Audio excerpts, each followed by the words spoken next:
அதை நம்ம நல்லா புரிஞ்சுக்கிடணும்.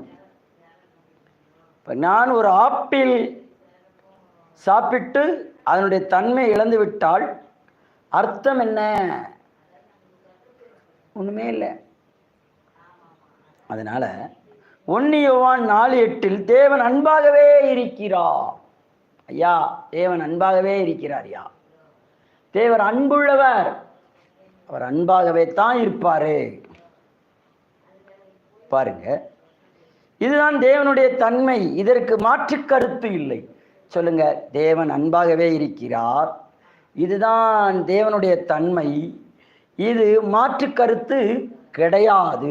மாற்று கருத்து கிடையாது. மாற்று கருத்து கிடையாது என்பதை இந்த பாடத்தில் நீங்கள் நல்லா புரிய முடியும். ஒருவேளை இந்த பாடத்தை பார்த்துக்கிட்டு இருக்கிற கேட்டுக்கிட்டு இருக்கிற அன்பு சகோதரனுக்கு சகோதரிக்கு ஒரு வார்த்தை நான் சொல்ல விரும்புகிறேன். நீங்கள் இதை